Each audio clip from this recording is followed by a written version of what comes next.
नमस्कार प्यारे प्रदेशवासियों, 79वें स्वतंत्रता दिवस की आप सभी को हार्दिक शुभकामनाएं। इस पावन अवसर पर हम सबसे पहले उन महानायकों और वीर सपूतों को भावभीनी श्रद्धांजलि अर्पित करते हैं जिन्होंने देश की आज़ादी, एकता और अखंडता के लिए सर्वोच्च बलिदान दिया। यह हमारे लिए बहुत गर्व की बात है कि देश की आन बान और शान बनाए रखने के लिए हमारे प्रदेश के वीर जवानों ने हमेशा प्रमुख भूमिका निभाई है। अपने कर्तव्य को निभाते हुए उन्होंने बलिदान और शौर्य की अमर गाथाएं लिखी है। भाइयों और बहनों, यह गर्व की बात है कि हमारे वीर सपूतों को 4 परमवीर चक्र, 2 अशोक चक्र, 10 महावीर चक्र और 24 कीर्ति चक्र प्रदान किए गए हैं। देश का पहला परमवीर चक्र प्रदेश के वीर सपूत मेजर सोमनाथ शर्मा को प्राप्त हुआ था। इसके बाद colonel DS Thapa, captain Vikram Batra तथा सूबेदार मेजर संजय कुमार को भी परमवीर चक्र से सम्मानित किया गया। प्रिय प्रदेशवासियों, वर्ष 2023 में गंभीर प्राकृतिक आपदा का सामना हमने अपने संसाधनों से सफलतापूर्वक किया और 4500 करोड़ रुपए का आपदा राहत पैकेज घोषित किया। इस साल भी मूसलाधार बारिश, विनाशकारी बाढ़ और बादल फटने की घटनाओं से हमें जान माल का भारी नुकसान उठाना पड़ रहा है। इस आपदा से मंडी जिला सबसे ज्यादा प्रभावित हुआ है। हमने 222 से ज्यादा बहुमूल्य जानों को गंवाया है और संपत्ति को लगभग 2000 करोड़ रुपए से ज्यादा का नुकसान पहुंचा है। आपदा बहुत बड़ी है, लेकिन प्रदेश सरकार संकट की इस घड़ी में प्रभावित लोगों के साथ कंधे से कंधा मिलाकर खड़ी है। हमने आपदा के तुरंत बाद युद्ध स्तर पर राहत और पुनर्वास के कार्य शुरू किए हैं। वर्ष 2023 की तरह इस बार भी आपदा प्रभावितों को राहत पहुंचाने के लिए विशेष राहत पैकेज प्रदान किया गया है। इस पैकेज में मुआवजा और राहत राशि को 25 गुना तक बढ़ाया गया है। विशेष राहत पैकेज के अंतर्गत पूर्ण रूप से क्षतिग्रस्त मकान के लिए दी जाने वाली 1,30,000 रुपए की सहायता राशि को बढ़ाकर 7 लाख रुपया और आंशिक क्षति पर 12,500 रुपए की राशि को बढ़ाकर 1 लाख रुपया किया गया है। क्षतिग्रस्त दुकानों अथवा ढाबों के लिए 10,000 रुपए की राशि को बढ़ाकर 1 लाख रुपया किया गया है। गौशाला की क्षति पर अब 10,000 के स्थान पर 50,000 रुपया और किराएदार को सामान की हानि पर 50,000 रुपया तथा मकान मालिक को 70,000 रुपये की सहायता दी जाएगी। बड़े दुधारू पशुओं की हानि पर अब 37,500 रुपये के बजाय 55,000 रुपया प्रति पशु की दर से मुआवजा मिलेगा। बकरी, सुअर, भेड़ व मेमने के नुकसान पर दी जाने वाली राशि 4,000 से बढ़ाकर 9,000 रुपया प्रति पशु की गई है। पूरी तरह क्षतिग्रस्त पॉली हाउस के लिए 25,000 रुपया और मकान से गाद हटाने के लिए 50,000 रुपये की सहायता दी जाएगी।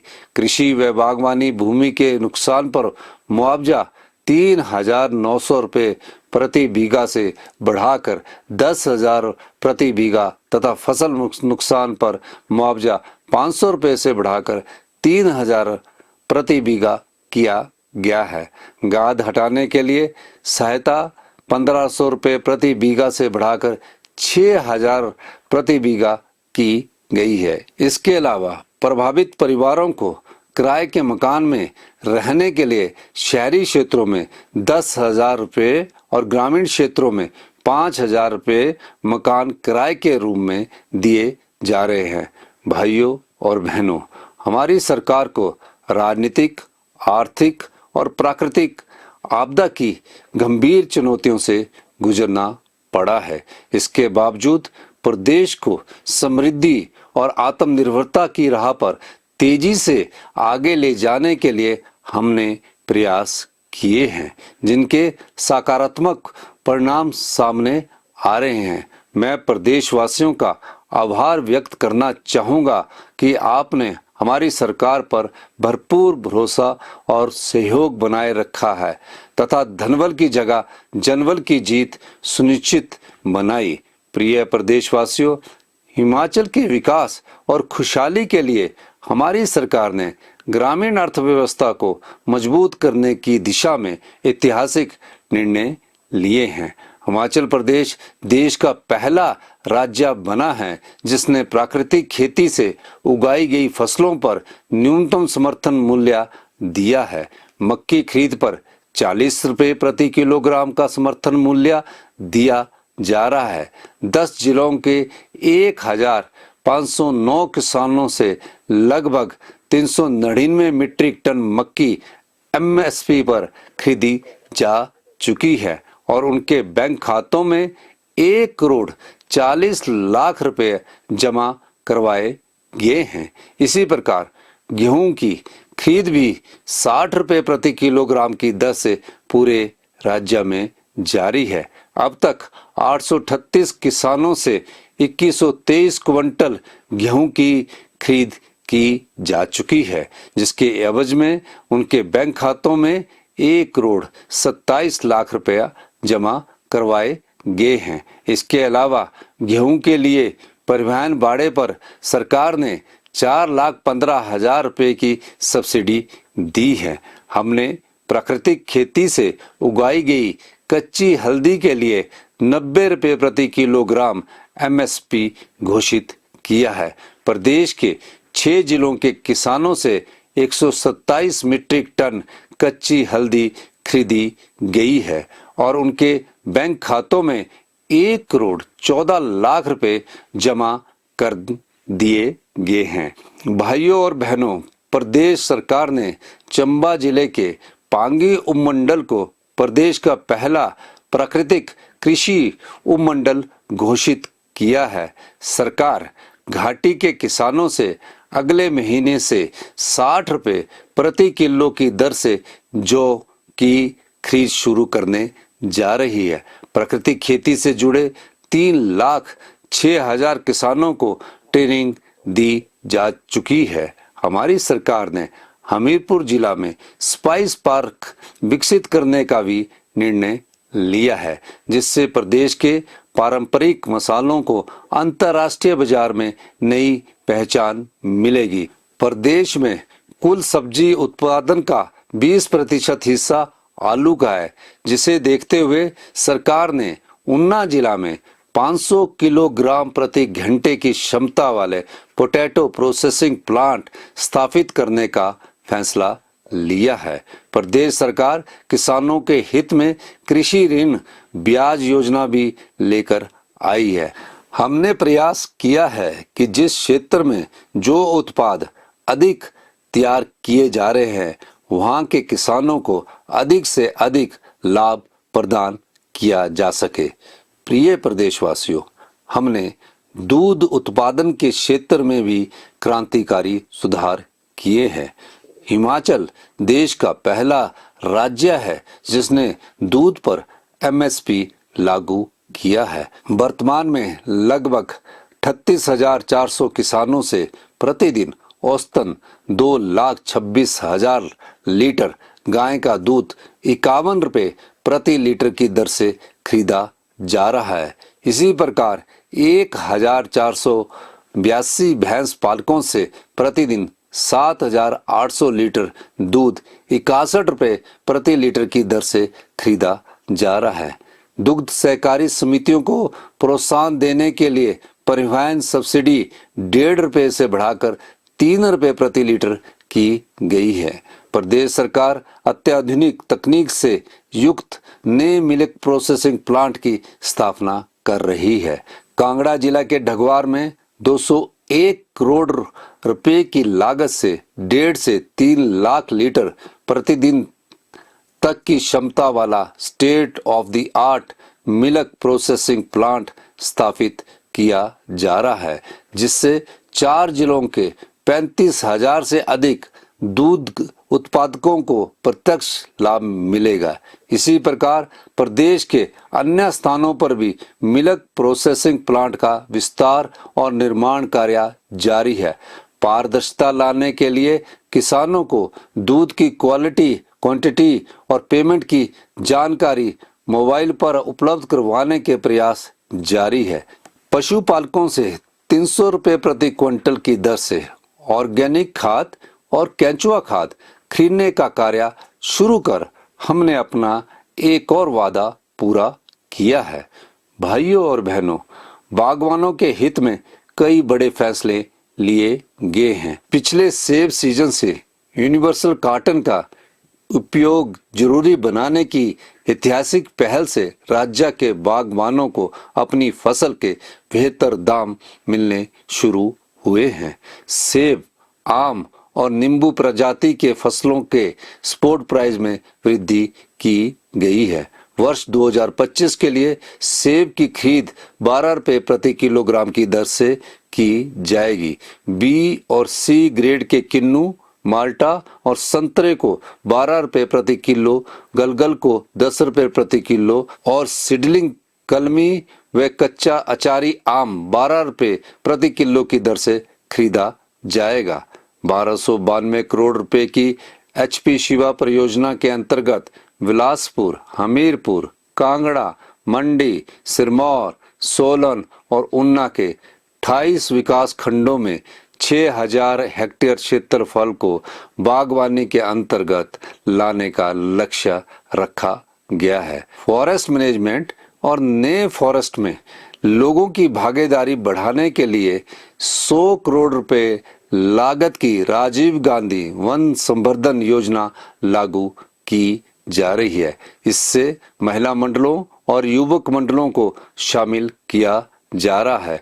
प्रिय प्रदेशवासियों, पिछले 2 वर्षों में हमने शिक्षा क्षेत्र में उल्लेखनीय प्रगति की है।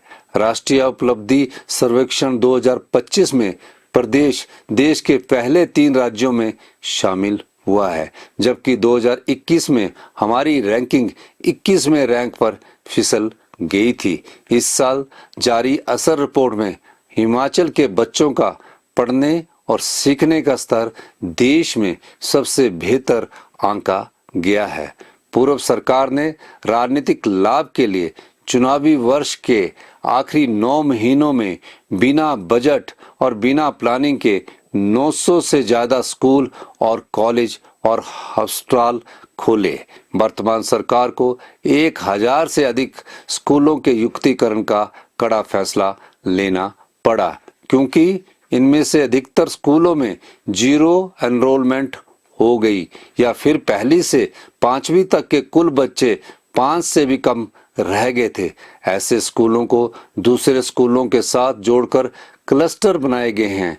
अध्यापकों की उपलब्धता सुनिश्चित होने से छात्रों को बेहतर शिक्षा मिल रही है और गैर जरूरी खर्चों में भी कटौती हुई है। सरकारी स्कूलों के विद्यार्थियों के शिक्षा स्तर में सुधार के लिए पहली कक्षा से अंग्रेजी माध्यम का विकल्प दिया गया है। प्रत्येक विधानसभा क्षेत्र में आधुनिक सुविधाओं वाला Rajiv Gandhi day boarding school चरणबद्ध तरीके से खोलने का कार्य प्रगति पर है। पहली से 8वीं कक्षा के 5,35,000 बच्चों के लिए मुख्यमंत्री बाल पौष्टिक आहार योजना की पहल की गई है। प्रदेश के इतिहास में पहली बार अध्यापकों और ग्रामीण क्षेत्र के सरकारी स्कूलों के बच्चों को देश व विदेश में एक्सपोजर विजिट पर भेजा गया है। छात्रवृत्ति योजनाओं का विस्तार कर केवल 2 वर्ष में 87,000 से अधिक विद्यार्थियों को 92 करोड़ रुपए की राशि आवंटित की गई है। भाइयों और बहनों, हमारी सरकार ने हिमाचल को हरित ऊर्जा राज्य बनाने का लक्ष्य रखा है। ई वाहनों को व्यापक प्रोत्साहन दिया जा रहा है। वाहन चालकों की सुविधा के लिए प्रदेश में 6 ग्रीन कॉरिडोर स्थापित किए जा रहे हैं। 124 करोड़ लागत से बस अड्डों पर ई चार्जिंग स्टेशन स्थापित करने का कार्य जारी है। 327 इलेक्ट्रिकल बसें खरीदने के लिए टेंडर जारी कर दिए गए हैं। हमारी सरकार ने युवाओं के लिए 680 करोड़ रुपए की राजीव गांधी स्वरोजगार स्टार्टअप योजना शुरू की है। इसके 3 मुख्य अंग है। इसके एक हिस्से में ई टैक्सी खरीदने के लिए 50% उपदान का प्रावधान है। दूसरे हिस्से में निजी भूमि पर 50% उपदान पर 100 से 500 किलोवाट तक के सोलर पैनल लगाए जाएंगे। योजना के तीसरे हिस्से में किसानों को प्राकृतिक खेती से जोड़ा जा रहा है। ऊना जिला के पेखूवाला में 32 मेगावाट सौर ऊर्जा परियोजना मात्र 4 महीनों में जनता को समर्पित की गई है। इस परियोजना से सालाना 19 करोड़ 17 लाख रुपए के राजस्व लाभ का अनुमान है। भाइयों और बहनों, महिलाओं को आर्थिक सुरक्षा और सम्मान देने के लिए हमने 18 से 59 वर्ष की पात्र महिलाओं के लिए इंदिरा गांधी प्यारी बहना सुख सम्मान निधि योजना शुरू कर प्रति माह 1500 रुपए की सम्मान राशि देना आरंभ किया है। प्रदेश में कुल 2,96,279 महिलाओं को 1500 रुपए की सम्मान राशि प्रदान की जा रही है। 2,63,424 महिलाओं के लिए पूर्व में मिल रही पेंशन की राशि को बढ़ाकर 1500 रुपया किया गया है। महिला कल्याण के लिए चलाई जा रही विभिन्न योजनाओं के अंतर्गत मिलने वाली आर्थिक सहायता कई गुना बढ़ाई गई है।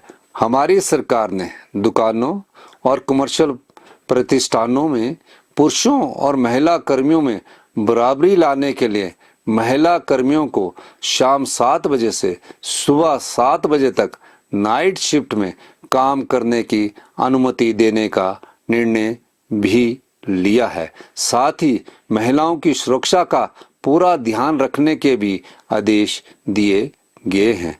ऐसी संस्थाओं में कार्यरत प्रत्येक महिला कर्मी को मैटरनिटी बेनिफिट भी मिलेगा। प्रिय प्रदेशवासियों, हम आपको विश्व स्तर की स्वास्थ्य सुविधाएं उपलब्ध करवाने के लिए हर संभव प्रयास कर रहे हैं ताकि हमारी किसी भी रोगी व्यक्ति को इलाज के लिए हिमाचल से बाहर जाने की जरूरत ना रहे।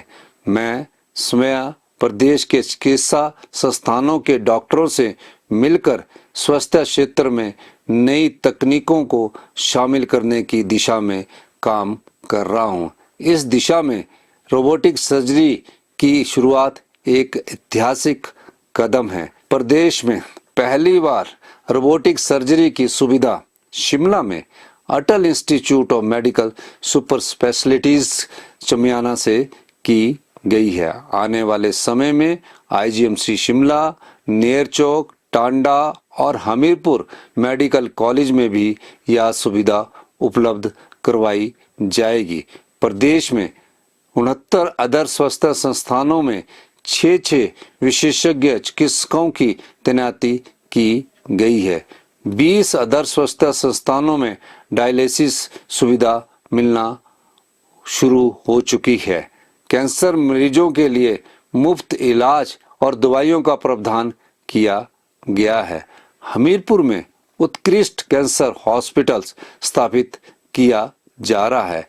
आईजीएमसी शिमला में नए कैंसर हॉस्पिटल भवन और ट्रॉमा सेंटर की सुविधा उपलब्ध करवाई जा चुकी है। आईजीएमसी शिमला और टांडा मेडिकल कॉलेज में पेट स्कैन मशीन की सुविधा भी शुरू की जा रही है। वर्तमान सरकार ने 185 डॉक्टर्स, 130 स्टाफ नर्सों, 67 लैब टेक्नीशियंस, 45 फार्मासिस्ट और 61 ऑपरेशन थिएटर असिस्टेंट के पद भरे हैं। इसके अतिरिक्त सैकड़ों और पद भरने को मंजूरी प्रदान की गई है।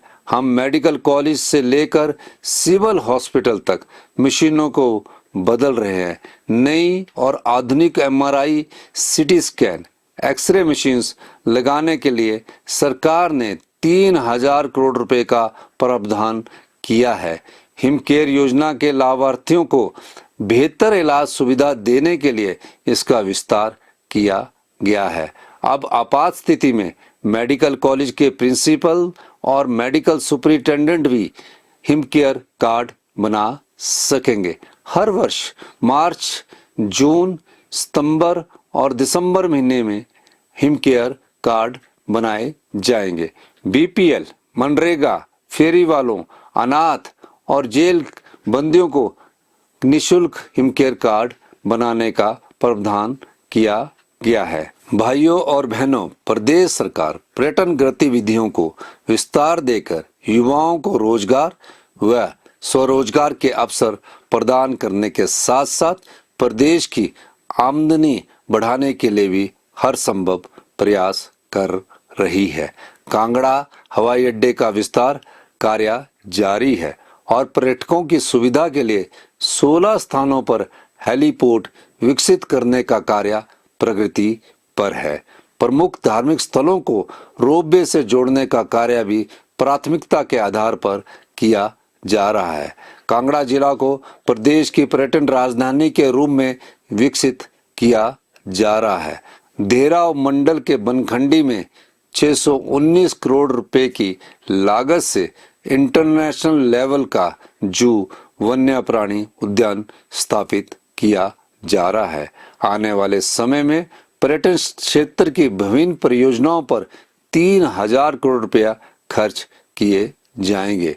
हिमाचल जैसे पहाड़ी राज्यों के विकास में सड़कों के महत्व को ध्यान में रखते हुए प्रदेश सरकार दूर दराज तक के क्षेत्रों को सड़क सुविधा से जोड़ने को प्राथमिकता प्रदान कर रही है। 2 वर्षों की अवधि में 1584 किलोमीटर लंबी सड़कों और 143 पुलों का निर्माण किया गया है। आजादी के बाद पहली बार शिमला जिला के दूर दराज क्षेत्र डोडरा क्वार की सड़क को पक्का किया जा रहा है। बड़ा बंगाल को सड़क सुविधा से जोड़ने के लिए भरमौर मंडल में 21 किलोमीटर लंबी सड़क बनाई जा रही है। प्रदेश के सभी उपभोक्ताओं को 24 घंटे साफ पानी की सुविधा देने तथा पानी की गुणवत्ता सुधारने के लिए ठोस कदम उठाए गए हैं। पानी की क्वालिटी को मॉनिटर करने के लिए 69 टेस्टिंग लैब स्थापित की गई है। 31 दिसंबर 2024 तक 12 वर्ष या इससे अधिक की सेवा अवधि पूरा कर चुके 1386 पात्र जल रक्षकों को जल शक्ति विभाग में पंप अटेंडेंट के रूप में नियुक्त करने का फैसला लिया गया है। हमने करुणामूलक रोजगार नीति में संशोधन को भी मंजूरी प्रदान की है। अब प्रति परिवार वार्षिक आय पात्रता मापदंड को 2,50,000 रुपए से बढ़ाकर 3 लाख रुपया किया गया है। भाइयों और बहनों, हमारी सरकार ने सरकार गांव के द्वार कार्यक्रम की अनूठी पहल की है, जिसके तहत मैं खुद और मेरे मंत्रिमंडल के सहयोगी दूर दराज क्षेत्र के किसी एक गांव में रात को रुककर लोगों की समस्याओं का मौके पर ही समाधान सुनिश्चित कर रहे हैं। इसके माध्यम से सरकार को दूर दराज इलाकों की समस्याओं को जानने में सहायता मिल रही है। भाइयों और बहनों, हमारी सरकार वित्तीय संसाधनों को जुटाने और फजूल खर्ची रोकने के लिए भी सर्वोच्च प्राथमिकता के आधार पर काम कर रही है। पिछले 2.5 वर्षों में प्रदेश सरकार हजारों करोड़ रुपए का अतिरिक्त राजस्व कमाने में कामयाब हुई है। आबकारी नीति में बदलाव, शराब के ठेकों की नीलामी व निविदाओं, दूध उपकर, विभिन्न विभागों में स्टाफ के युक्तिकरण, लोक निर्माण विभाग की परियोजनाओं की टेंडर प्रक्रिया में बदलाव जैसे ठोस कदम लाकर यह संभव हो पाया है। वित्तीय प्रबंधन की दिशा में प्रदेश सरकार ने ग्रीन बजट की शुरुआत कर एक नई पहल की है। इतना ही नहीं, हमने केंद्र सरकार के समक्ष भी हिमाचल के हितों की मजबूती के साथ पैरवी की है। नीति आयोग से ग्रीन बोनस की मांग, राजस्व घाटा अनुदान में वृद्धि, हिमाचल की ऋण सीमा को 2% बढ़ाने, 110 मेगावाट शानन विद्युत परियोजना का अधिग्रहण पंजाब से वापस लेने, भाखड़ा बांध प्रबंधन बोर्ड से बिजली एरियर जारी करने, 4 लेन सड़क परियोजनाओं के कार्यों में तेजी लाने के लिए हम लगातार संघर्ष कर रहे हैं। हमारे गंभीर प्रयासों के फलस्वरूप सर्वोच्च न्यायालय ने कटछम बांगटू जल विद्युत परियोजना से रॉयल्टी को लेकर प्रदेश के हक में फैसला सुनाया है। अब हमें 12% की बजाय 18% रॉयल्टी मिलेगी, जिससे सरकार को हर साल लगभग 150 करोड़ रुपए की अतिरिक्त आमदनी होगी। हमने वाइल्ड फ्लावर हॉल होटल का मामला भी जीता है। इससे प्रदेश को सालाना 20 करोड़ रुपए से अधिक आमदनी हो रही है। प्रिय प्रदेशवासियों, प्रदेश में पहली बार तहसील और उप तहसील स्तर पर विशेष इंतकाल अदालतों का आयोजन कर 3,99,860 से अधिक राजस्व मामलों का निपटारा किया गया है। प्रदेश सरकार की पहले जिम्मेदारी समाज के संवेदनशील वर्गों का संरक्षण और कल्याण सुनिश्चित करना है। मुख्यमंत्री सुख आश्रय योजना में 6,000 बच्चों को चिल्ड्रन ऑफ द स्टेट के रूप में अपनाया गया है। इन बच्चों की पढ़ाई जेब खर्च का जिम्मा प्रदेश सरकार उठा रही है। इन्हें स्टार्टअप शुरू करने के लिए 2 लाख रुपए की मदद दी जा रही है। इस प्रकार हम देश का पहला राज्य बने जिसने अनाथ व बेसहारा बच्चों और महिलाओं के लिए कानून बनाया है। कांग्रेस के चुनावी घोषणा पत्र की 6 गारंटियां पूरी की गई है। कांग्रेस सरकार ने अपना वादा पूरा करते हुए 1,36,000 एनपीएस कर्मचारियों को पुरानी पेंशन का लाभ प्रदान कर उनकी सामाजिक आर्थिक सुरक्षा सुनिश्चित की है। आर्थिक कठिनाइयों के बावजूद 42,000 से अधिक युवाओं को नौकरियां दी गई है।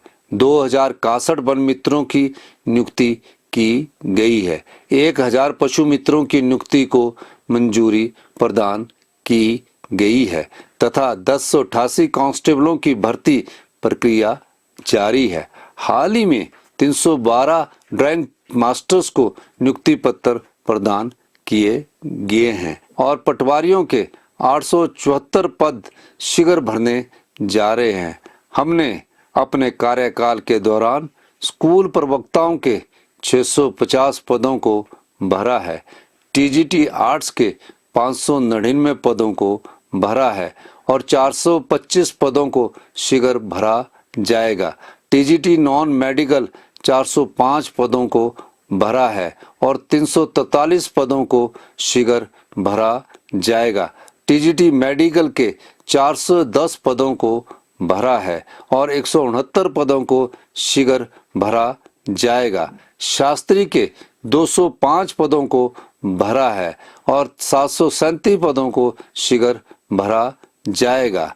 लैंग्वेज टीचर के 175 पदों को भरा गया है और 49 पदों को शीघ्र भरा जाएगा। ड्राइंग मास्टर के 458 पदों को भरा गया है और 40 पदों को शीघ्र भरा जाएगा। पीईटी के 870 पदों को शीघ्र भरा जाएगा। जेवीटी के 1,788 पदों को भरा गया है और 600 पदों को शीघ्र भरा जाएगा। जियो लाइब्रेरी के 100 पद तथा एनटीटी के 6,200 पदों को शीघ्र ही भरा जाएगा। वोकेशनल टीचर्स के 759 पदों को भरा गया है।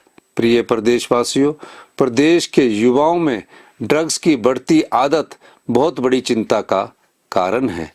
इस सामाजिक बुराई के कारण हम कई नौजवानों को खो चुके हैं और अभी भी काफी संख्या में युवा इसकी चपेट में हैं। नशे के आदी व्यक्तियों के उपचार और पुनर्वास के लिए हमने विधानसभा में विधेयक पास किया है। इसके अलावा नशा तस्करों को मृत्युदंड, आजीवन कारावास और 10 लाख रुपए जुर्माने तथा अवैध संपत्ति की कुर्की के प्रावधान के लिए भी अलग विधेयक पारित किया गया है। प्रदेश के सभी जिलों में प्राथमिकता के आधार पर जिला नशा निवारण केंद्र स्थापित किए जा रहे हैं। सिरमौर जिला के कोटला बड़ोग में 100 बिस्तरों की क्षमता वाला उत्कृष्ट नशा मुक्ति केंद्र स्थापित किया जा रहा है। ड्रग्स के दुरुपयोग के बारे में जागरूकता बढ़ाने के लिए हम स्कूली पाठ्यक्रम में नया अध्याय शुरू करने जा रहे हैं। युवाओं को नशे से दूर रखने और उनकी ऊर्जा को सामाजिक गतिविधियों से जोड़ने के लिए सरकार खेल ढांचे को मजबूत बनाने पर विशेष ध्यान दे रही है। प्रदेश सरकार पूर्व सैनिकों और उनके आश्रितों के कल्याण के लिए प्रतिबद्ध है और उन्हें मिलने वाली अनुग्रह राशि में बड़े पैमाने पर वृद्धि की गई है। हमने विभिन्न अंतर्राष्ट्रीय प्रतियोगिताओं के पदक विजेताओं के लिए पुरस्कार राशि में भी वृद्धि की है। प्रिय प्रदेशवासियों, मैं आपको विश्वास दिलाता हूं कि हिमाचल को देश का सबसे समृद्ध तथा आत्मनिर्भर राज्य बनाने के लिए हमारे संकल्प में वित्तीय स्थिति कोई बाधा नहीं बनेगी। हम आपकी उम्मीदों के अनुसार और आपके सहयोग से अपने इस सुंदर पहाड़ी राज्य को विकास के नए आयाम देने के लिए प्रतिबद्ध है। अंत में मैं एक बार फिर आप सभी को स्वतंत्रता दिवस की बधाई देता हूं तथा समस्त प्रदेशवासियों के सुखमय और स्वस्थ जीवन की कामना करता हूं। जय हिंद, जय हिमाचल।